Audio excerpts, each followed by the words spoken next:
देखो बच्चों, तो अपन देख रहे थे एक कॉइल की वजह से एक्सिस में मैग्नेटिक फील्ड क्या था, उसी में कुछ नोट्स देख रहे हैं। इसमें क्या है कि आपसे एक सवाल पूछा जा सकता है कि x equal to n R पे एक्सिस में मैग्नेटिक फील्ड कितना आएगा। तो अपने पास फॉर्मूला था कि अगर एक करंट कैरिंग कॉइल है तो उसके एक्सिस पे हमने मैग्नेटिक फील्ड निकाला था। सेंटर पे मैग्नेटिक फील्ड जितना आता है divide by 1 plus x square by R square का पावर 3/2 ये आया था। अगर इसमें मैं x equal to n R डालूँ तो देखो ये जो फॉर्मूला बाहर निकल के आएगा वो आएगा B at axis as x equal to n R is equal to B C divided by 1 plus n square into 1 plus n square का रूट। ठीक है, जिससे अपन एग्जाम्पल देखे हैं। देखो अगर अपन एग्जाम्पल देख रहे हैं बच्चों तो अपन सबसे पहले देख रहे हैं एक्स इक्वल टू 2r पे। तो यहाँ n की वैल्यू कितनी बच्चों 2। तो अगर n की जगह 2 डालोगे तो देखो वी सी डिवाइडेड बाई 5√5 आ रहा होगा। Similarly x equal to n R पे देखे तो यहाँ n की वैल्यू 3 है, तो डालोगे तो 3 का स्क्वायर प्लस 1 और रूट अंडर दिस वैल्यू, तो इतनी वैल्यू आ रही होगी।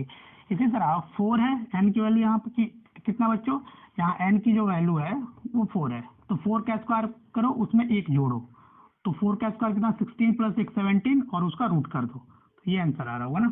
देखो सिमिलरली आपसे ये पूछ सकता है जो दूसरा नोट है कि आप वो एक्स बताओ जहाँ पे मैग्नेटिक फील्ड जो है वो सेंटर के कंपेरिजन में कितना टाइम्स घट जा रहा है। देखो जैसे जो दूसरा नोट है बच्चों इसमें वो है, सवाल ऐसा पूछा सकता है find x where B at axis is equal to B C by N.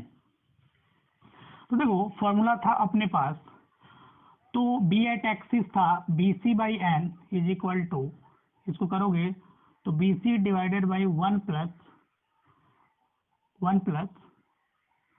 कितना था बच्चों 1 plus x square by R square का पावर 3/2। यहाँ तक कोई दिक्कत, यहाँ तक कोई दिक्कत नहीं है। तो इसको अगर आप सॉल्व करते हो तो देखो यहाँ से ये कैंसिल, आपको जो वैल्यू मिल रहा होगा वो मिल रहा होगा x square by R square, ठीक है, 1 प्लस का power 3/2 is equal to N. इसको सॉल्व करोगे तो देखो मिल रहा होगा इतनी वैल्यू मिल रही होगी। इसको उल्टा करते हैं या 2/3 लिख दें। देखो तो इसको इधर लाओ, इसको उधर लेके चले जाओ। चलो x square by R square is equal to इतना लिख दूं। चलो एक्स स्क्वायर की वैल्यू आ जाएगी, देखो आर स्क्वायर एन का पावर 2/3 माइनस 1 यार होगा। सिमिलरली यहाँ अपन देखें तो एक्स को लिख सकते हैं plus minus R root under N का पावर 2/3 माइनस 1, ये वैल्यू आ रही होगी। जैसे आपसे एक सवाल पूछा जा सकता है कि आप एक्सिस से सेंटर से वो डिस्टेंस बताओ जब मैग्नेटिक फील्ड b/8 आ जाए। जो पहला सवाल है वो है ऐसा, सवाल ही लिख लो। देखो इसमें कि बी एट एक्सिस जो है वो हो जाता है BC/8। आप एक्सिस पे वो पॉइंट बताओ। देखो तो अगर देखोगे तो यहाँ पे अगर इसका मैं सॉल्यूशन करूँ तो n की जगह पे 8 है, तो n की जगह 8 डालोगे तो जो x की वैल्यू मिल रही होगी वो प्लस माइनस r, ठीक है बच्चों, रूट अंडर 8 का पावर 2/3 माइनस 1। तो यहाँ x की जो वैल्यू मिल रही होगी वो प्लस माइनस r, देखो ये मिल रहा होगा 2 का स्क्वायर माइनस 1, क्योंकि 8 का जो क्यूब रूट होता है वो होता है 2, तो 2 का स्क्वायर ये कर दूंगा तो यार होगा प्लस माइनस √3r, यार होगा x की वैल्यू। सिमिलरली आपसे ऐसा पूछा जा सकता था कि अगर b एट एक्सिस बच्चों BC/27 हो जाए तो x निकाल लोगे आसानी से। देखो यहाँ n की वैल्यू कितनी है 27, तो x की वैल्यू जो आएगी वो plus minus r root under 27, ठीक है, का 2 पावर 2/3 -1। देखो 27 का अगर स्क्वायर अगर क्यूब रूट निकालते हो तो ये आ रहा होगा 3, 3 का स्क्वायर कितना होता है 9, ठीक है। देखो ये आ रहा होगा 3, चलो तो इसको निकालोगे तो प्लस माइनस, ठीक है, ये आ रहा होगा 9 - 1 8 √8 r। इसको निकालोगे तो आ रहा होगा देखो 2 √2 इंटू r, ये वैल्यू आ रही होगी ना, एक बार चेक कर लो। देखो तो अब अपन बात करेंगे एम्पियर सर्कुलर लॉ। क्या बात करने जा रहे हैं बच्चों, एम्पियर सर्कुलर लॉ। जैसे अपन ने इलेक्ट्रोस्टैटिक्स में पढ़ा था कि गॉस लॉ पढ़े थे ना बच्चों इलेक्ट्रोस्टैटिक्स में। सिमिलरली यहाँ अपन एक और लॉ पढ़ने जा रहे हैं, उस लॉ का नाम है एम्पियर सर्कुलर लॉ, ठीक है। देखो इसको अपन शॉर्ट फॉर्म में एसीएल भी बोलते हैं। क्या बोलते हैं, ACL, ampere circular law, ACL. ये क्या बोलता है अपन देखते हैं। देखो ये बोलता है कि अगर मैग्नेटिक फील्ड का लाइन इंटीग्रेशन करें बच्चों, अगर मैग्नेटिक फील्ड का लाइन इंटीग्रेशन करते हैं तो ये इक्वेट होता है μ0 times I enclose by Gaussian Amperian loop.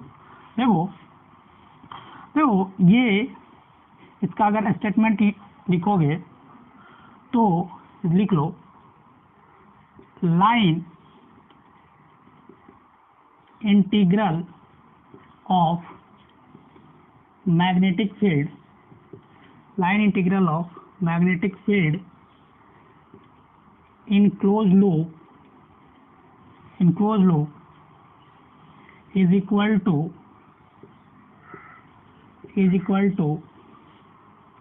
μ0 times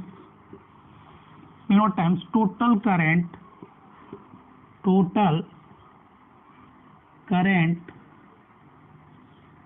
enclosed by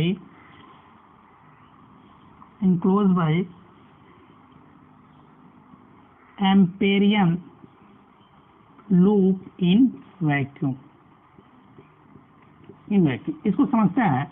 अगर इसका मैथमेटिकल एक्सप्रेशन देखें बच्चों तो देखो इसको अपन ऐसे लिखते हैं μ0 टाइम्स आई इंक्लोज। देखो जो हमने स्टेटमेंट लिखा है उसको अपन समझाने की कोशिश कर रहा हूँ। देखो ये है line integration DL, line integration of magnetic field in close loop. इसका मतलब क्या है, close loop is equal to μ0 times I enclose by Gaussian Amperian loop, ठीक है। यहाँ इन्होंने अपना नाम दिया था एम्पेरियन लूप, ठीक है। वहाँ गॉस लॉ था तो गॉसियन सर्किट लिए थे, यहाँ पे एम्पेरियन लूप होगा, ठीक है। अगर देखने की बात यह है कि यहाँ पे डॉट प्रोडक्ट है तो यहाँ पे एक एंगल बन रहा होगा। अगर मैं इसको बाहर निकालूं तो मैं लिखूंगा इसको B D L cos theta is equal to μ0 into I enclose. यहाँ पे ये डीएल क्या है, ये जो डीएल है वो है एम्पेरियन लूप का लेंथ, ठीक है बच्चों। देखो ये थीटा क्या है, ये जो थीटा है वो है angle between magnetic field and DL. क्या बच्चों, angle between magnetic field and छोटा सा दो डीएल वेक्टर होगा वो। तो अगर अपन देखें तो मान लो कि ये करंट है, ये एक एम्पेरियन लूप है बच्चों, ठीक है। इसमें एक करंट ऐसा है I1, एक करंट ऐसा है I2, ठीक है, और एक करंट ऐसे जा रहा है I3, और ये क्या है, एम्पेरियन लूप है। देखो अगर यहाँ पे मैं एम्पेरियन एसीएल लगाओगे तो integration close integration B dot D L is equal to μ0 times I enclose. देखो जो मेजोरिटी में करंट होगा डायरेक्शन वाइज उसको अपन प्लस लिखेंगे। तो देखो यहाँ पे ऊपर दो करंट जा रहा है, ठीक है, ऊपर दो करंट जा रहा है, ऊपर दो करंट है तो ऊपर जाने वाले करंट को मैं पॉजिटिव लिखूंगा। तो देखो I1 प्लस I3 और नीचे जाने वाले करंट को माइनस लिखूंगा। तो ये है आई इंक्लोज्ड। कितना बच्चों, ये है आई इंक्लोज। तो क्या ये एम्पिरियल लॉ हर जगह वैलिड है? बिल्कुल है। वहां पे अपने स्कोप के अंदर है जहां पे थीटा जो है वो अपने स्कोप के अंदर, जहां पे अपन थीटा को कैलकुलेट कर सकते हैं। मतलब सिमेट्री के लिए अपन इसको बोल सकते हैं कि सिमेट्रिकल लाइक थिंग के लिए ये अपने स्कोप के अंदर है। ठीक है, तो देखो अगर कुछ स्टेप्स इसमें लिखे हैं कि कैसे एम्पिरियन लॉ लगाएंगे, तो पहले सबसे पहला जो स्टेप है बच्चों, अपन क्या करेंगे, जिस पॉइंट पे अपने को मैग्नेटिक फील्ड निकालना है, सुनना, जिस पॉइंट पे मैग्नेटिक फील्ड निकालना है उस पॉइंट को लेकर के एक लूप ड्रॉ करेंगे, जिस लूप का नाम है एम्पिरियन लूप। क्या करेंगे, पहला यह है draw loop enclosing the point.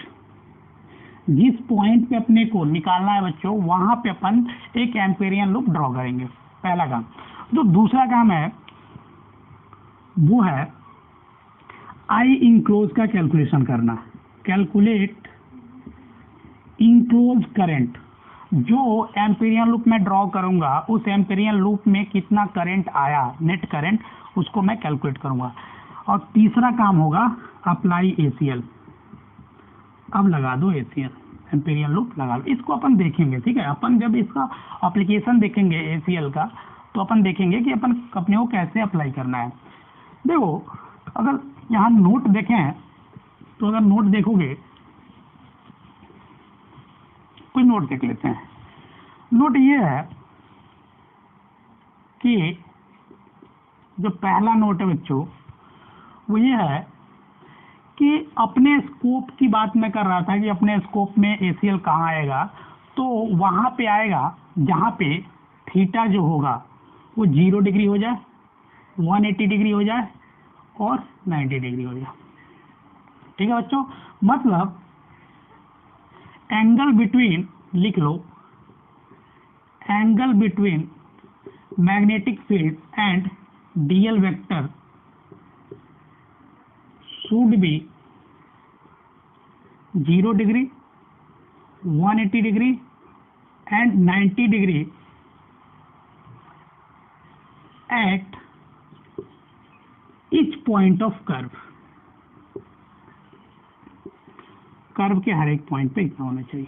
ठीक है, चलो अगर दूसरी बात करें बच्चों, तो जो मैग्नेटिक फील्ड का मैग्नीट्यूड है या तो 0 हो उस पॉइंट पे या तो कांस्टेंट होना चाहिए, तब अपन एसीएल लगा सकते हैं। क्या लगा सकते हैं बच्चों, मैग्नेटिक, लिख लो, magnetic field at that point should be constant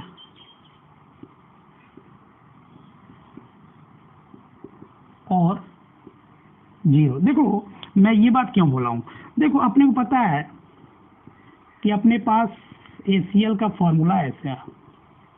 अगर मैग्नेटिक फील्ड कांस्टेंट होगा बच्चों और एंगल अपने स्कोप के अंदर होगा, मैं मान लेता हूँ थीटा इक्वल टू 0 डिग्री। ठीक है, तो देखो ये हो जाएगा integration DL is equal to mu naught into I enclose. अगर यहाँ डीएल का इंटीग्रेशन का मतलब क्या है, यहाँ डीएल का इंटीग्रेशन का मतलब है एम्पिरियन लूप का लेंथ लिखना ना।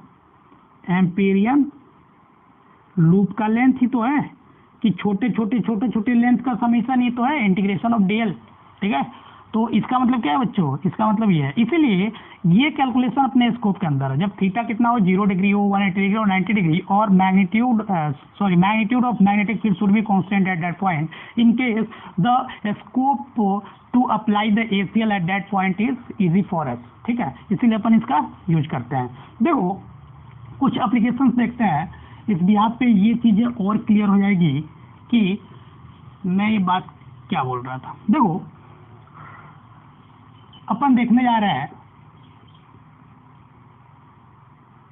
Application of ACL, ampere circular law का एप्लीकेशन क्या है। देखो जो पहला है वो है मैग्नेटिक फील्ड ड्यू टू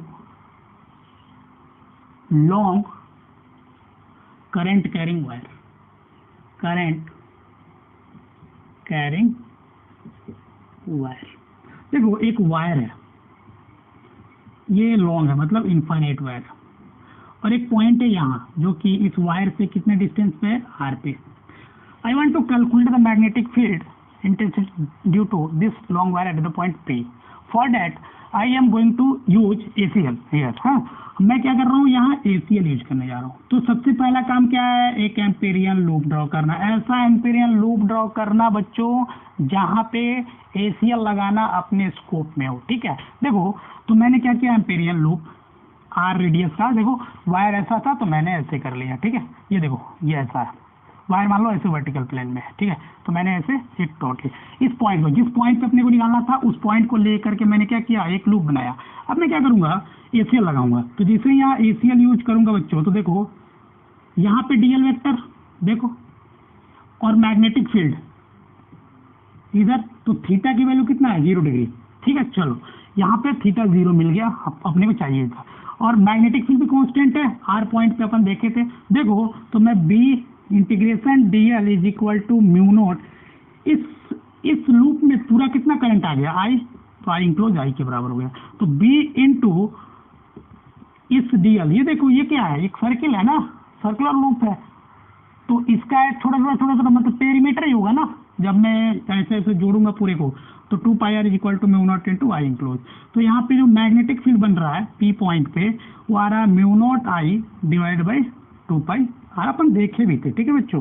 तो देखो ये एप्लीकेशन है। तो देखो अगर अपन इसका ग्राफ लिखें, अगर ग्राफ ड्रॉ करें बच्चों, तो देखो क्या मिल रहा हो अपने को। तो ग्राफ ड्रॉ करोगे तो अपने को मैग्नेटिक फील्ड में P पॉइंट पे कितना मिला, mu naught I divide by 2 pi R. तो यहाँ देखोगे तो BP जो है वो इनवर्सली प्रोपोर्शनल टू आर है ना। तो ड्रॉ कर लो ग्राफ। ये तो क्या होगा, रेक्टेंगुलर हाइपरबोला, ऐसे बन रहा होगा ना, रेक्टेंगुलर हाइपरबोला बन रहा होगा। ये था पहला application, magnetic field due to long current carrying wire. देखो अगर अपन दूसरा एप्लीकेशन देखें, तो जो दूसरा एप्लीकेशन है बच्चों वो है calculation of magnetic field due to infinitely long hollow current carrying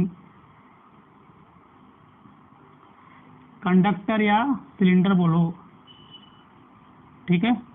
या इसी को अपन बोल सकते हैं थीन वॉल्ड पाइप, थीन वॉल्ड पाइप। चलो देखो अगर इसका मैं ड्राइंग करूं, तो ये थीन वॉल्ड है ना, तो इसका फिगर मैं ऐसे बना रहा हूं।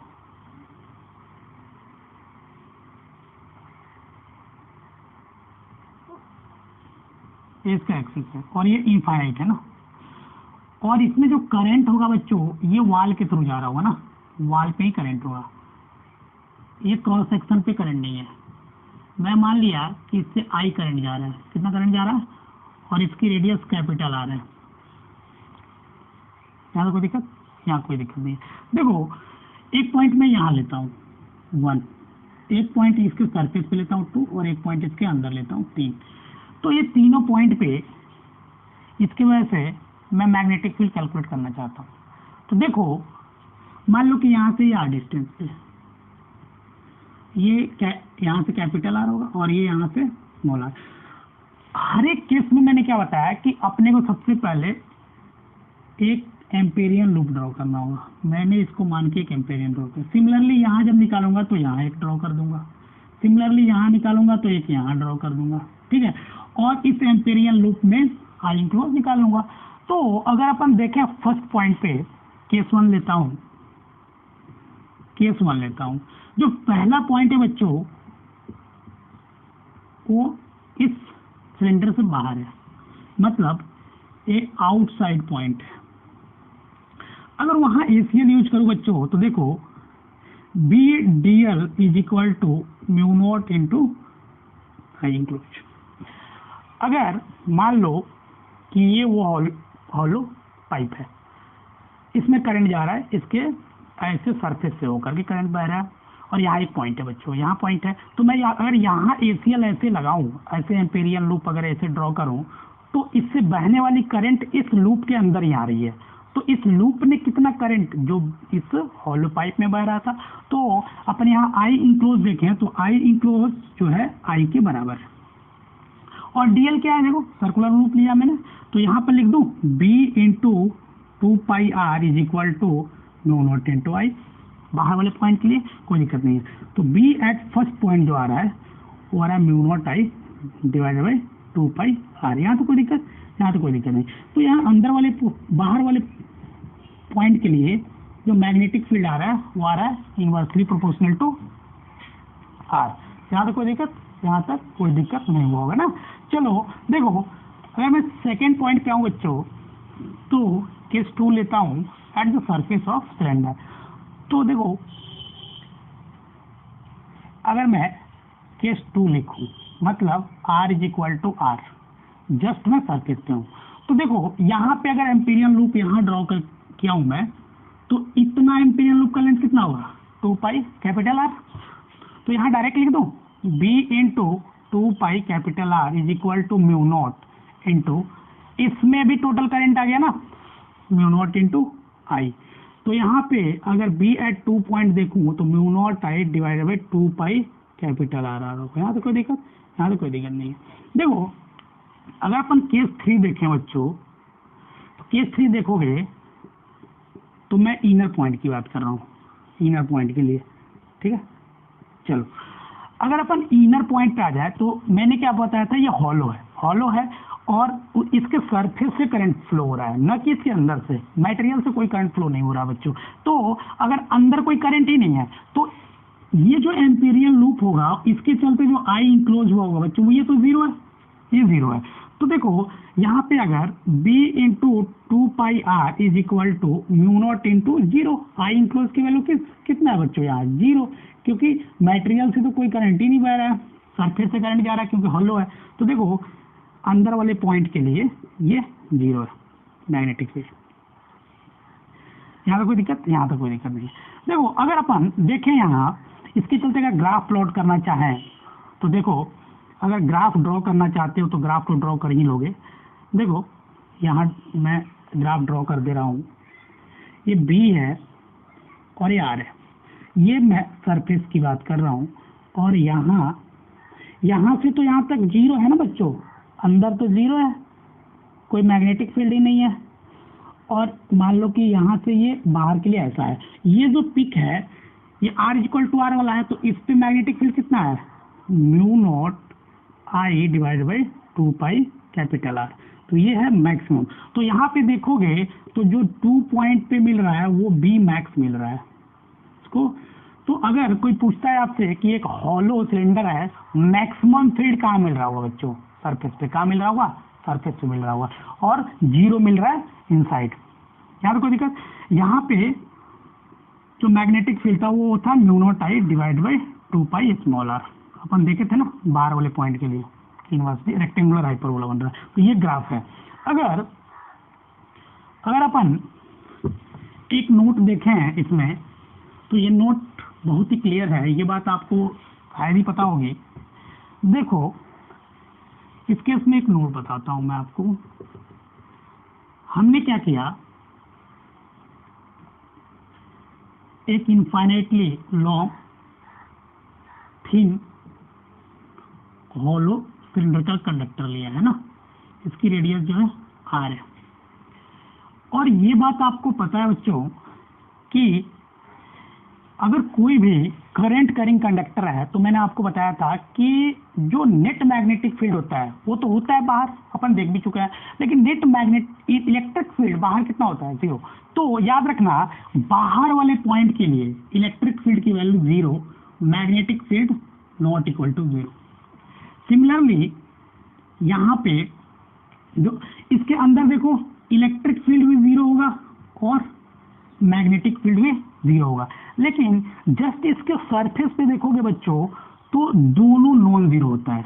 यहाँ पे अगर बात करोगे तो जो इलेक्ट्रिक फील्ड होगा वो भी नॉट इक्वल टू जीरो और magnetic field is not equal to zero. ये बात आपको ध्यान में रखनी होगी, ठीक है, कि बाहर जो है इलेक्ट्रिक फील्ड जीरो है, ठीक है, क्योंकि ये फ्लोइंग चार्ज है ना, क्योंकि करंट है, और करंट कैसे आता है बच्चों, करंट तो फ्लो ऑफ चार्ज होता है ना। तो एट इंस्टेंट अगर देखोगे क्यू इंक्लोज एसीएल लगा करके तो जीरो आ रहा होगा, ठीक है। तो देखो यहाँ पे equal to zero, B is not equal to zero, surface पे दोनों है, अंदर कोई नहीं है। ये केस है किसका, हॉलो थिन सिलेंडर का। किसका है, हॉलो थिन सिलेंडर का है। देखो तो अपन ग्राफ देख चुके हैं। अब अपन क्या कर रहे हैं, एक सॉलिड सिलेंडर ले रहे हैं। सॉलिड का मतलब क्या हुआ बच्चों, हॉलो नहीं है। हॉलो मतलब, हॉलो का मतलब क्या होता है, हॉलो पाइप देखे हो ना, हॉलो का मतलब होता है बीच में एयर है, लेकिन इस बार मटेरियल से करंट फ्लो हो रहा होगा। जो तीसरा केस है वो है magnetic field due to solid long cylinder. यहाँ देखो, यहाँ देखो ये इस बार ऐसा है, देखना इसकी रेडियस आर है और ये इनफाइनेटली लॉन्ग है। इस बार जो करंट फ्लो हो रहा है बच्चों, इसके मटेरियल से जा रहा होगा, मटेरियल से होके जा रहा होगा ना। ये जो मटेरियल है इसके अंदर, इससे करंट फ्लो हो रहा है। तो सिमिलरली अगर अपन एक पॉइंट यहाँ लें, एक पॉइंट इसके सरफेस पे लें और एक पॉइंट अंदर लें, और मैग्नेटिक फील्ड 1 बाई 1 देखें, तो पहला काम है एसीएल ड्रॉ करना, मतलब एक लूप ड्रॉ करना एसीएल लगाने के लिए। देखो यहाँ पॉइंट है तो हमने ऐसे, तो देखो इससे आई करंट फ्लो हो रहा है। जो पहला केस है बच्चों, इसमें केस 1 देखो, अगर मैं इस सॉलिड सिलेंडर के बाहर जाता हूं और उससे एक सर्कुलर लूप ड्रॉ करता हूं तो करंट जितना है वो पूरा आ जाएगा। तो केस 1 में जो आई इंक्लोज है वो आई के बराबर है, यहाँ कोई दिक्कत। और अपने को पता है कि मैं आर डिस्टेंस पे हूँ, यहाँ से कैपिटल आर हूँ और यहाँ स्मॉल आर हूँ। इनटू डीएल का इंटीग्रेशन जो होगा वो पेरीमीटर हो जाएगा, is equal to mu naught into I enclose.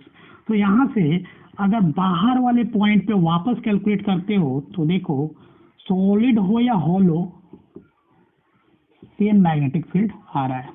मतलब बाहर वाले पॉइंट के लिए मैग्नेटिक फील्ड रेक्टेंगुलर हाइपरबोला का सिर्फ ले रहा है। यहाँ तो कोई दिक्कत, यहाँ तो कोई दिक्कत नहीं है। चलो अगर अपन सरफेस पे देखें तो सरफेस पे भी कोई दिक्कत नहीं है बच्चों, एसीएल लगाओगे तो आपको उतनी ही वैल्यू मिल रही होगी। सरफेस पे भी जाओगे तो कोई दिक्कत नहीं है। तो अगर सेकेंड केस आपने देखा होगा, R is equal to R पे, you are at surface of the solid cylinder. तो देखो यहाँ देखोगे तो आपको मिल रहा होगा, बस स्मॉल आर की जगह कैपिटल आर लिखना होगा, आई इंक्लूड तो आई के बराबर आएगा, यहाँ कोई दिक्कत, यहाँ कोई दिक्कत नहीं।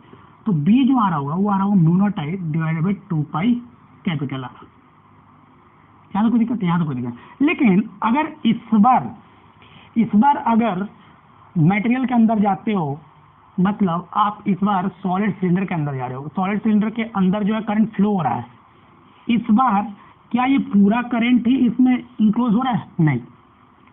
तो अगर केस 3 देखें तो अंदर इस बार जो है मैग्नेटिक फील्ड नॉन जीरो आएगा। क्यों? क्योंकि इस बार करंट अंदर है, मटेरियल से होकर बाहर है। तो अगर R is less than R पे देखते हो अंदर जाकर के, तो आपको पता है कि जो करंट डेंसिटी होती है वो होती है ऐसा, ठीक, ये मिल रहा होगा जो कि कांस्टेंट है।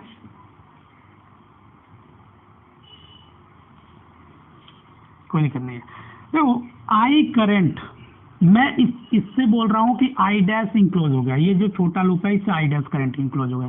तो आई डिवाइडेड बाय आई कितने क्रॉस सेक्शन से होके, pi capital R square, pi capital R square is equal to I dash, कितने से करंट एज्यूम किया हूँ, स्मॉल आर से ना, तो इसका एरिया का क्रॉस सेक्शन कितना होगा, इतना क्या कट रहा है ये। तो यहाँ से अगर आई डैश निकालते हो तो देखो आर स्क्वायर डिवाइड बाई ये आ रहा होगा। अगर अपन अंदर ACL यूज करें तो अपन यूज करेंगे integration DL is equal to mu naught into I dash, जो कि आई इंक्लोज है। चलो तो B into 2 pi cap small r is equal to mu naught into I enclose की वैल्यू डालो R स्क्वायर। कोई दिक्कत? ज़्यादा कोई दिक्कत नहीं होगा। देखो यहाँ से ये कट रहा है, तो अगर यहाँ से अंदर पॉइंट के लिए निकालते हो तो mu naught I R divide by 2 pi capital R square आ रहा होगा। तो इस बार क्या हो रहा है, इस बार जो मैग्नेटिक फील्ड अंदर बन रहा है बच्चों वो नॉट इक्वल टू 0 है और उसकी वैल्यू जो है डायरेक्टली प्रोपोर्शनल टू R आ रही है। क्या आ रही है? डायरेक्टली प्रोपोर्शनल टू R आ रही है। यहाँ तो कोई दिक्कत, यहाँ तो कोई दिक्कत नहीं। अगर इसका अपन ग्राफ देखें तो अगर ग्राफ प्लॉट करते हो तो मैं यही प्लॉट कर दे रहा हूँ। अगर इसका ग्राफ प्लॉट करोगे तो रेडियस तक आए, यहाँ तक डायरेक्टली प्रोपोर्शनल गया, फिर रेक्टेंगुलर हाइपरबोला, और ये जो मैक्सिमम वैल्यू है वो है म्यू नॉट आई 2 पाई कैपिटल R। ये है B वर्सेस R का कर्व, और ये जो वैल्यू है बच्चों ये है म्यू नॉट आई बार वाले पॉइंट के लिए 2 पाई कैपिटल R, और ये जो वैल्यू है बच्चों वो है देखो B is equal to mu naught I R divided by 2 pi. ये इसका ग्राफ है। यहाँ तो कोई दिक्कत, यहाँ तो कोई दिक्कत नहीं है। अगर इसको थोड़ा सा रीअरेंज करोगे तो देखो आपको क्या मिल रहा होगा। अगर इसको थोड़ा सा रीअरेंज करते हो बच्चों तो करंट डेंसिटी को कितना लिखोगे? देखो इसको थोड़ा सा रीअरेंज करो तो इतने को क्या लिखोगे? Current density. तो करंट डेंसिटी अगर अपने को पता है कि करंट डेंसिटी जो होती है वो करंट अपन cross sectional area pi R square, तो आप उसको J से रिप्लेस करोगे तो B की वैल्यू जो आ रही है इनर पॉइंट के लिए mu naught JR divide by 2 ये मिल रहा होगा। इसको आप लिख सकते हो mu naught IR divide by 2 pi. ये है इनर पॉइंट के लिए। क्या है? इनर पॉइंट के लिए। और अपन ग्राफ देख चुके हैं, अपन ने ग्राफ देख लिया। देखो जो चौथा एप्लीकेशन है वो है इस बार हॉलो लॉन्ग थिक सिलेंडर है। क्या? इस बार थिक है, थिक सिलेंडर। देखो ये ऐसा है, ये ऐसा है बच्चों, तो मैं छोटे में बना रहा हूँ, ठीक है। ये ऐसा है, ये ऐसा है, ये इसकी एक्सिस है, ये लॉन्ग है ना, ये इनर रेडियस ए है और आउटर रेडियस बी है, और इस मटेरियल से करंट जा रहा है। अगर इसका टॉप व्यू बनाओगे तो देखो कैसे बन रहा होगा, दो कंसेंट्रिक सर्किल बन रहा होगा जिसकी रेडियस ए और बी आ रही है।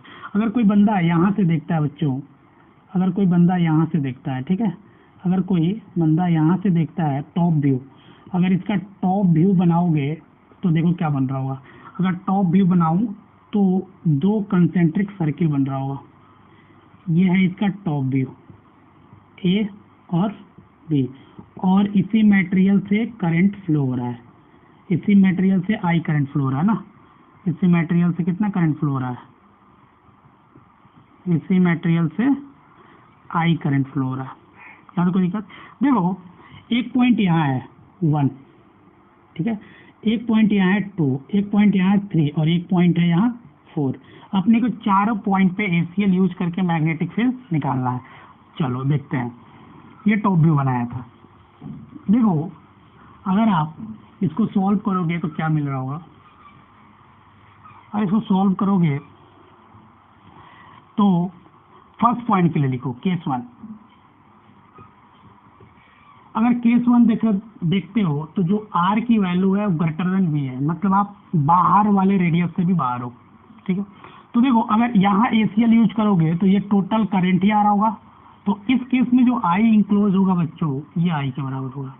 तो म्यू नॉट अगर आप B into 2 pi capital R small r लिखते हो तो म्यू नॉट इंटू आई लिखोगे, तो B की जो वैल्यू आ रही होगी फर्स्ट पॉइंट पे वो म्यू नॉट आई जो कि बाहर वाला पॉइंट है वो इतना आ रहा होगा। यहाँ पे देखें तो बी का जो शेप आएगा वो रेक्टेंगुलर हाइपरबोला होगा बाहर के लिए। सिमिलरली अगर केस 2 देखोगे, अगर आप बाहर वाले रेडियस पे चले जाते हो तो बस आर की जगह क्या डालना होगा आपको, आर की जगह बी डालना होगा ना, naught I divided by 2 pi B R होगा। चलो अब मैं आता हूँ थर्ड केस पे। मैं थर्ड केस पे जब आऊँगा तो मेरा जो आई इंक्लोज होगा बच्चों बस इतना ही रह जाएगा।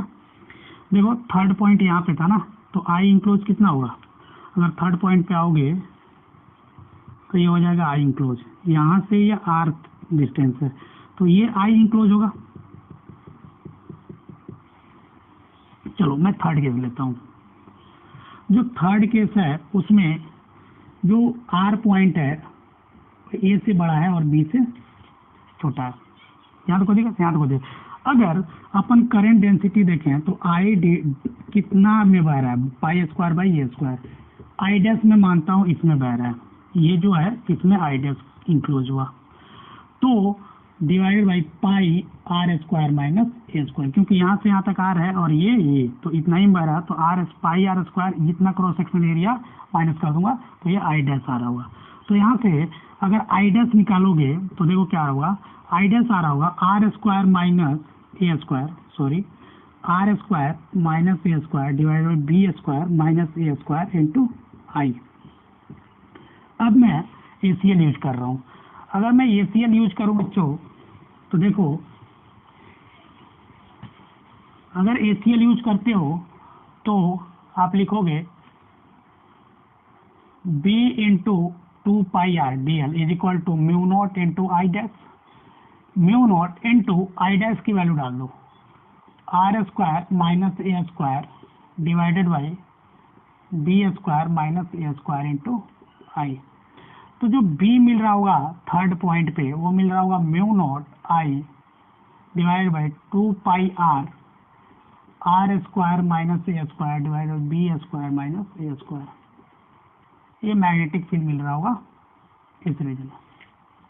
देखो अगर अपन इनर के लिए देखें, जो अंदर वाला पॉइंट था वो तो हॉलो है ना, तो अगर केस 4 देखते हो when R is less than A, वो तो हॉलो था, वहाँ पे तो कोई करंट ही नहीं है तो यहाँ आई इंक्लोज की वैल्यू 0 है। तो देखोगे तो आपको जो बी मिल रहा होगा वो 4 पॉइंट पे वो 0 मिल रहा होगा। अगर अपन ग्राफ की बात करें बच्चों तो जो ग्राफ बन रहा होगा वो देखो कैसे बन रहा होगा। इस केस में जो ग्राफ आ रहा होगा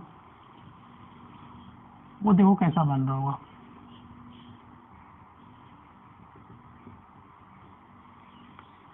ये ग्राफ है,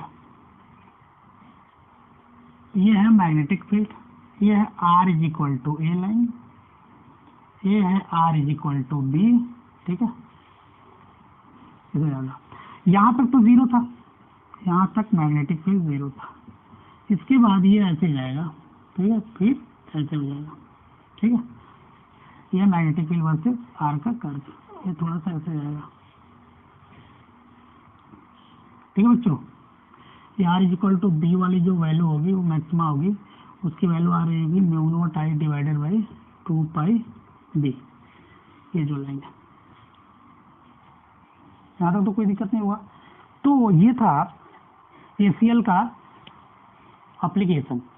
ये होता क्या है बच्चों, ये कभी कभी बोर्ड पॉइंट ऑफ व्यू से भी पूछ लिया जाता है, तो इसमें आपको कोई दिक्कत नहीं होना चाहिए। एक आसान कंसेप्ट है, बस अपने को ACL का यूज कैसे करना है वो पता रहना चाहिए। क्या रहना चाहिए बच्चों आपको ये बात पता रहना चाहिए कि ACL का यूज कैसे करना है। देखो अपन सोलिनॉइड देखने जा रहे हैं। क्या देखने जा रहे हैं? सोलिनॉइड। एक छोटा टॉपिक है, इस टॉपिक का नाम है सोलिनॉइड। ये होता क्या बता रहा हूँ बच्चों। देखो ये मान लो सिलिंड्रिकल कंडक्टर है, ये जो मार्कर है ये सिलिंड्रिकल कंडक्टर। मैं क्या किया, एक इंसुलेटिंग वायर इसके चारों ओर से राउंड कर दिया।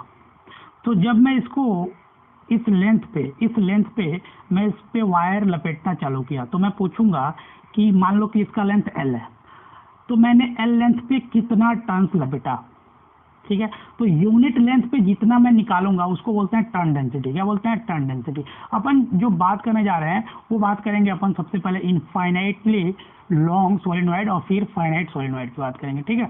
देखो, तो सबसे पहले जान लें कि सोलिनॉइड होता क्या है, सोलिनॉइड का यूज क्यों करते हैं। तो सोलिनॉइड का यूज इसीलिए किया जाता है बच्चों कि अपने को अगर जहाँ कहीं पे लॉन्ग रेंज में यूनिफॉर्म मैग्नेटिक फील्ड चाहिए तो उस केस में अपन सोलिनॉइड की हेल्प लेते हैं। तो इसका जो पहला काम है वो है ये प्रोड्यूस करता है uniform magnetic field, uniform magnetic field of long range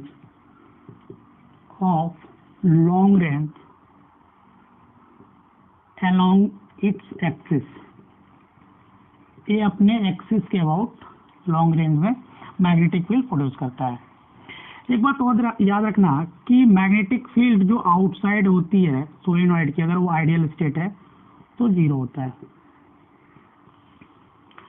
similarly ये बिहेव करता है बच्चों एक मैग्नेटिक डाइपोल के जैसे। इसीलिए इसका जो डाइपोल मोमेंट होता है, जो कि मैग्नेटिक डाइपोल मोमेंट होगा बच्चों, जो मैग्नेटिक डाइपोल मोमेंट होगा वो नॉन जीरो होगा, नॉट इक्वल टू जीरो। जैसे देखो, एक ये कॉइल है, मैंने इसको ऐसे लपेट कर रखा है, ठीक है।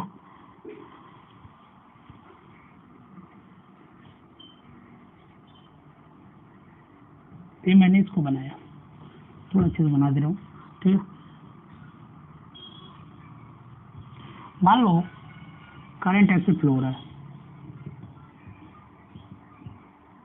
ठीक है, इससे ऐसे करंट फ्लो हो रहा है। तो ऐसे अगर टर्न करोगे तो देखो थंब जिधर आएगा वो नॉर्थ होगा, तो ये नॉर्थ बन रहा होगा और ये साउथ बन रहा है। That's why this solenoid is behaving like a dipole. कैसा बिहेव कर रहा है? डाइपोल के जैसा बिहेव कर रहा है। अपन जो बात करने जा रहे हैं वो है magnetic field on the axis of long solenoid। चलो अपन लॉन्ग सोलिनॉइड की जगह एक फाइनाइट सोलिनॉइड लेकर के कैलकुलेशन करेंगे। ये इसकी क्रॉस सेक्शन है, कोर है, ठीक है। ये लॉन्ग सोलिनॉइड है, इसलिए मैं इसको डॉट बना रहा हूँ। कैलकुलेशन के लिए मैं एल लेंथ निकाल लिया हूँ। यहाँ से जो यहाँ तक लेंथ है वो एल है और इसकी जो रेडियस है वो आर है, ठीक है बच्चों। ये L is very very greater than R. इस केस में ये क्या बन जाएगा? लॉन्ग सोलिनॉइड बन जाएगा। इसका जो एल लेंथ पे एन टर्न्स है, क्या है? एल लेंथ पे एन टर्न्स है। तो टर्न डेंसिटी का मैंने कैसे डिफाइन किया था? जो टर्न डेंसिटी था, तो अगर एन टर्न्स बिछा है एल लेंथ पे तो यूनिट लेंथ पे एन बाई एल आ रहा होगा, वो होगा इसकी टर्न डेंसिटी। क्या हो रहा होगा बच्चों? Turn density. अगर मैं करंट की बात करें, मैं करंट ऐसे दिखा रहा हूँ, ठीक है। देखो यहाँ पे क्रॉस है, क्रॉस करंट, और यहाँ डॉट करंट। इसका मतलब क्या है? इसका मतलब क्या है सर? इसका मतलब ये हुआ कि देखो ये है मेरा वायर, ठीक है, ये है मेरा कंडक्टर। अब मैं इस पे वायर लपेटूंगा ऐसे ऐसे ऐसे। तो मैं जब यहाँ से लपेट रहा हूँ, जब ऐसे लपेटूंगा तो यहाँ से एक बार करंट मेरे को अंदर जाते दिखेगा और यहाँ से निकलते दिखेगा। तो मैं फ्रंट व्यू बनाया। मैंने क्या किया? करंट का फ्रंट व्यू बना लिया, यहाँ से मैं देख रहा था। एक बार वायर में करंट अंदर जाते तो मैंने इनवर्ट दिखाया, फिर मेरे साइड आते मैंने उसको डॉट बनाया। तो देखो इस केस में अगर आप मैग्नेटिक फील्ड निकालते हो तो ये देखो करंट बाहर आ रहा है, तो ऐसे लगाओगे तो मैग्नेटिक फील्ड एक्सिस पे इधर आ रही होगी। यहाँ मान लो कोई पॉइंट पी है, तो बी एट पी इधर आ रहा होगा, कोई दिक्कत देखो, इधर आ रहा है, इधर इधर नॉर्थ बन रहा होगा, इधर साउथ बन रहा है। अपन देख चुके हैं कि ये कैसे बिहेव करता है, ये बिहेव करता है डाइपोल के जैसा, यहाँ तो कोई दिक्कत नहीं है। अपन क्या कर रहे हैं कि ये क्या है, एन जो है वो है number of turns eight L distance. अब मैं टर्न डेंसिटी निकाल रहा हूं, ये क्या है, ये है turn density N by L, unit length पे कितने टर्न्स है। मैं क्या करता हूँ, यहाँ एसीएल यूज करता हूँ, उसके लिए एक एम्पेरियन लूप बनाता हूँ जो कि रेक्टेंगुलर शेप का होगा। मान लो ये एल लेंथ का है, ठीक है, ये एल लेंथ है और इसमें करंट ऐसे फ्लो हो रहा है, इसमें स्मॉल आई मान लो, स्मॉल आई करंट ऐसे फ्लो हो रहा है, ठीक है। मैंने ये एम्पेरियन लूप माना है, क्या माना है इसको, ये मेरा है एम्पेरियन लूप, ठीक है। ये जो मैं डॉट से बनाया हूँ ब्लू कलर से, वो एम्पेरियन लूप है। मैं इसको थोड़ा नाम दे रहा हूँ, ये है ए है बी, ये है सी और ये है डी। तो मैं क्या करूँगा बच्चों, जब एसीएल लगाऊंगा तो ए से बी जाऊंगा, इतना लेंथ का कंडक्टर, फिर बी से सी गया, फिर सी से डी आऊंगा, फिर डी से ए जाऊंगा। देखो तो अगर अपन एसीएल यूज करें तो देखो क्या मिल रहा होगा। अगर एसीएल यूज करते हो तो अप्लाई एसीएल, अगर ये एसीएल यूज करोगे तो मैं क्या किया, close loop B dot D L A से बी के लिए plus integration B dot D L B से सी के लिए plus integration B dot D L, देखो ए से बी गया, बी से सी, अब बचा क्या, सी से D, plus integration B dot D L D से A is equal to mu naught into I enclose. देखो हमने बताया था कि अगर एक सोलेनॉइड है उसके बाहर जो है मैग्नेटिक फील्ड जीरो है आइडियली, तो इसके बाहर मैग्नेटिक फील्ड जीरो है, इधर नॉन जीरो है। अगर आप ए से बी जाते हो, देखो ए से बी तो करंट इधर, तो इस आइडियल इधर, ठीक है, और बी भी इधर, तो थीटा कितना बन रहा है, 0 डिग्री। इस केस में थीटा 0 डिग्री बन रहा है। सिमिलरली अगर बी से सी आओगे तो लेंथ ऑफ कंडक्टर इधर और मैग्नेटिक फील्ड उधर, तो 90 डिग्री, थीटा कितना बन रहा है, 90 डिग्री। और बी से डी, सी डी रीजन में जैसे ही आते हो या इधर मैग्नेटिक फील्ड ही नहीं है, और फिर डी से ए जाते हो, अगर डी से ए जाते हो तो देखो एल इधर और बी उधर, तो थीटा हो जाएगा 90 डिग्री। और cos 90 0, तो ये वाला टर्म 0 क्योंकि डॉट प्रोडक्ट है, ठीक है, ये वाला टर्म भी 0 और ये 0 क्यों, क्योंकि मैग्नेटिक फील्ड बाहर 0 है। बचा ये सिर्फ टर्म, इसको अपन लिखा है तो लिखूंगा B D L integration cos 0 degree is equal to mu naught. अगर आई इंक्लोज देखोगे तो आ रहा होगा एन आई के बराबर, यहाँ टर्न डेंसिटी है। देखो b इंटू डी एल को मैं कितना लिख लूँ, ये डी एल कितना होगा, एल लेंथ, तो ये L is equal to mu naught N I into L आ रहा होगा, ठीक है। तो mu naught N I L, यहाँ से ये कैंसिल, तो b की जो वैल्यू आ रही होगी वो आ रही होगी म्यू नॉट एन आई, जहाँ पे n क्या है, n जो है वो है टर्न डेंसिटी, मतलब n बाई एल।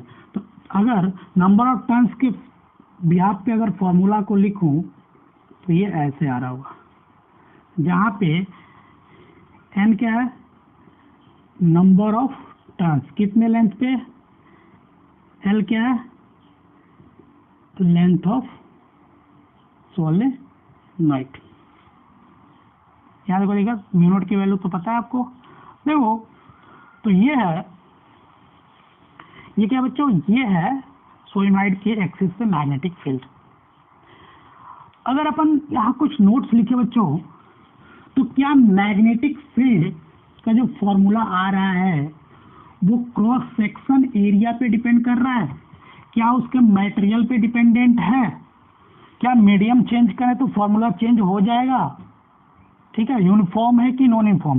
तो लिख लो, अगर यहाँ नोट देखें तो जो पहला नोट है बच्चों, जो एक्सिस पे मैग्नेटिक फील्ड आ रहा है, पहली बात वो यूनिफॉर्म है। यूनिफॉर्म का मतलब डिस्टेंस के साथ वेरिएशन नहीं हो रहा है अलोंग द एक्सिस, ठीक है। और इसका जो डायरेक्शन है वो ऑलवेज है पैरेलल टू द एक्सिस, ठीक है। चलो दूसरा नोट देखते हैं। दूसरा नोट ये है कि जो फॉर्मूला डराइव हो क्या है बच्चों, वो क्रॉस सेक्शन एरिया पे डिपेंड नहीं कर रहा है। यहाँ पे जो बी आया है, B at axis doesn't depend on cross sectional area या radius of core and material of solenoid. Solenoid जिस मटेरियल से बना है बच्चों, उस पे भी मैग्नेटिक फील्ड डिपेंडेंट नहीं है। उसका क्रॉस सेक्शनल एरिया क्या है उस पे भी डिपेंडेंट नहीं है, ठीक है। मतलब इसके क्रॉस सेक्शनल एरिया पे भी डिपेंडेंट नहीं है, इसके रेडियस पे भी डिपेंडेंट नहीं है, और ये किस मटेरियल से बना हुआ है उस पे भी ये डिपेंडेंट नहीं है, और मैग्नेटिक फील्ड एक्सिस के अलॉन्ग है और यूनिफॉर्म है। यहाँ तो कोई दिक्कत नहीं है। लेकिन अगर इसके कोर में कोई मीडियम फिल कर दें, क्या करें बच्चों, अगर इसके कोर में कोई मीडियम भर दें बच्चों, तो मैग्नेटिक फील्ड फॉर्मूला चेंज हो जाएगा। जो तीसरा नोट है वो है इफ कोर ऑफ सोलिनॉइड है ए मीडियम जिसकी परमेबिलिटी म्यू आर है। तो अपने को पता है कि mu is equal to mu naught into mu R होता है, और मैग्नेटिक फील्ड एक्सिस पे अगर मीडियम में लिखें बच्चों तो म्यू एन आई लिखूंगा। तो इसको अपन लिखे हैं तो ये आ रहा होगा mu naught mu R N I, ये आ रहा होगा मीडियम में मैग्नेटिक फील्ड सोलेनॉइड के एक्सिस पे, ठीक है। याद रखो देखिए, तो मीडियम में अगर मैग्नेटिक फील्ड लिखे हैं वो आ रहा होगा म्यू आर टाइम्स कोर में अगर एयर होगा तो, यहाँ कोई दिक्कत नहीं।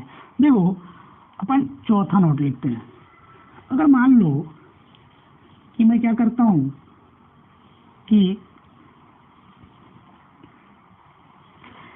सोलिनॉइड के पास लेयर लगा देता हूँ, लेयर पे लेयर। तो चौथा नोट है फॉर एक्स लेयर, अगर सोलिनॉइड के पास मान लो लेयर है, जैसे मान लो ये सोलिनॉइड है,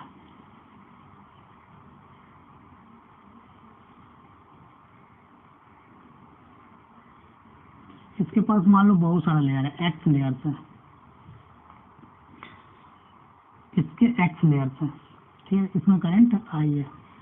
तो फॉर एक्स लेयर अगर मैग्नेटिक फील्ड एक्सिस पे देखोगे तो कुछ नहीं करना, एक लेयर की वजह से जितना होगा उसे मल्टीप्लाई कर दो B due to one layer, तो यार होगा X into mu naught N आई।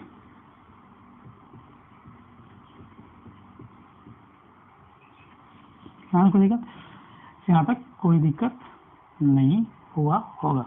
देखो अपन देखे थे कि outside the solenoid magnetic field कितना आता है। अपन क्या देखे थे, आउटसाइड द सोलिनॉइड जो मैग्नेटिक फील्ड आता है वो आता है 0। आज आउटसाइड में कितना आता है बच्चों, वो 0 आता है। चलो ठीक है, अब अपन क्या कर रहे हैं, कटिंग ऑफ सोलिनॉइड देखते हैं, सोलिनॉइड को कट करने पे क्या होगा।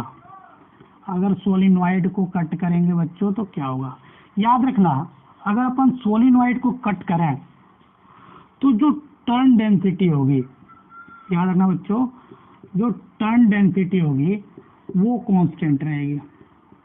तो चेंज क्या होगा सर, तो जो चेंज होगा वो होगा रेजिस्टेंस, जो रेजिस्टेंस ऑफ सोलिनॉइड होगा वो चेंज होगा।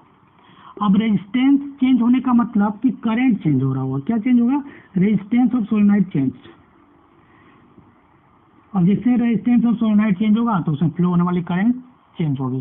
जैसे एक सवाल देखते हैं, ये सवाल ऐसा है,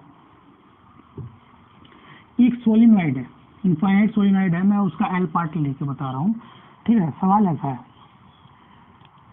कि एक सोलिनॉइड है,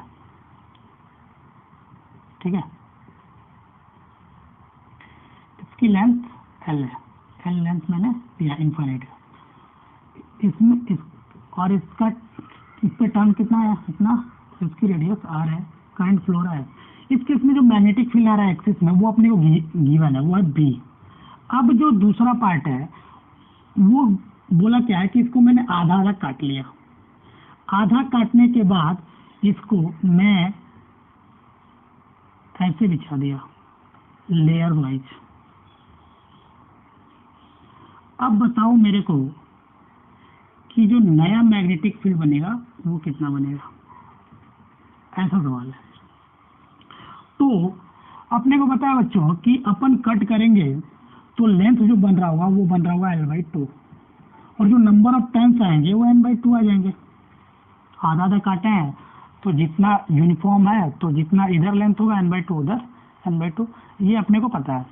लेकिन इसके लेयर्स कितने बने, 2, तो x की वैल्यू कितनी है, 2।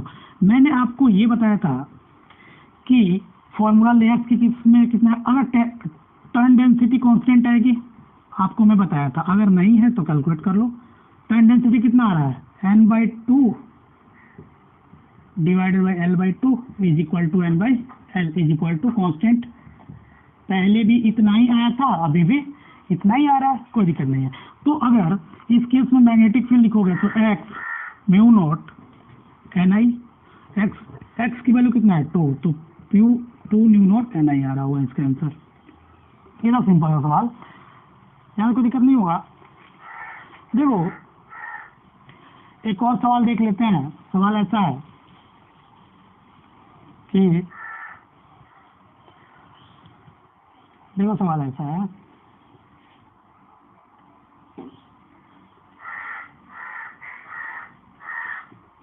सवाल ऐसा है कि इससे करंट आई आ रहा है, यहाँ बी डैश है, यहाँ बी डैश है। ये अरेंजमेंट कैसे बना है ये मैं आपको बता रहा हूँ। ये पहले ऐसे था, इससे आई करंट आ रहा था, एन और एल लेंथ था। मैंने इसको काटा, आधा आधा काटा, और काटने के बाद ऐसे अरेंजमेंट में उसको जोड़ दिया। अब आपको पूछा क्या गया है कि बी डैश की वैल्यू कितनी होगी।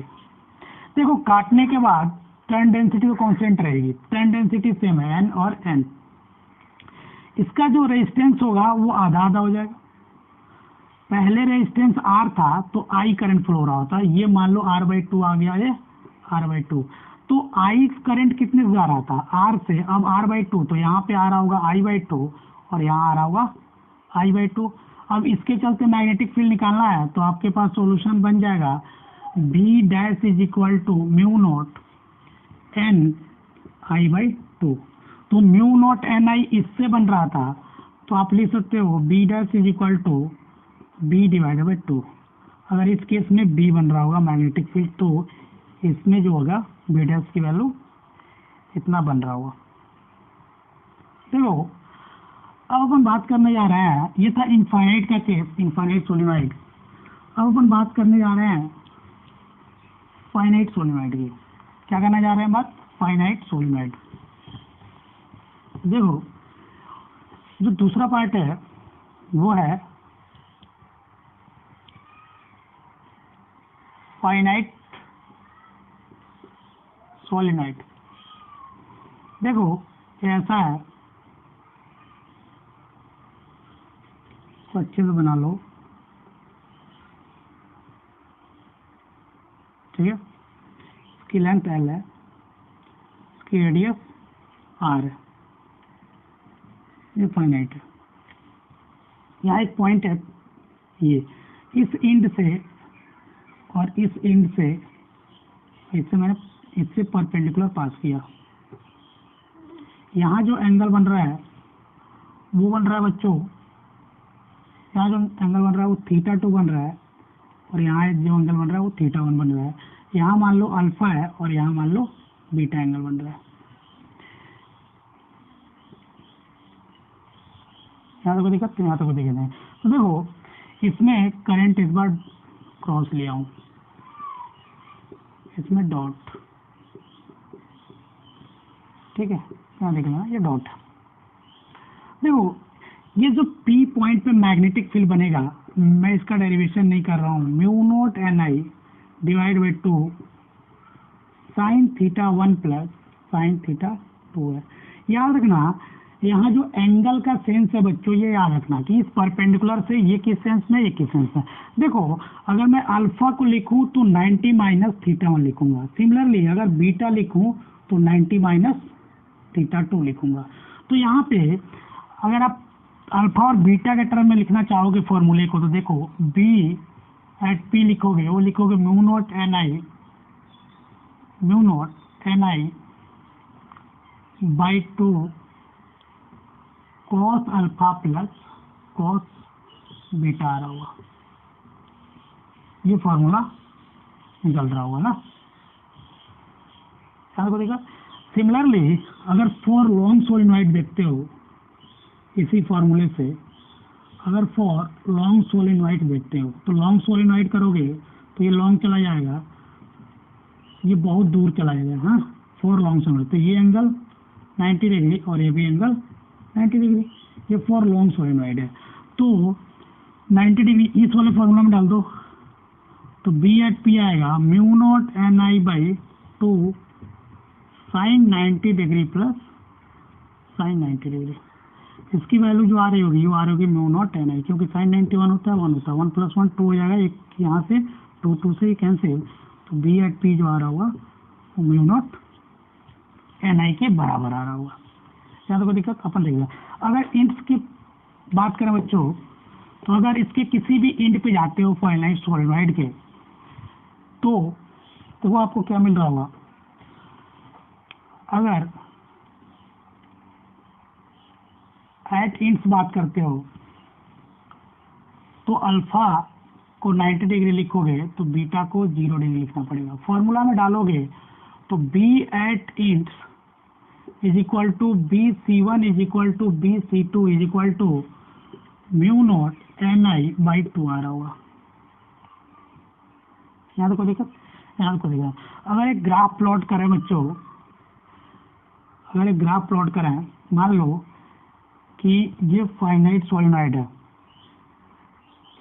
तो इसके वजह से जो ग्राफ आता है वो ऐसे आता है बच्चों, ये है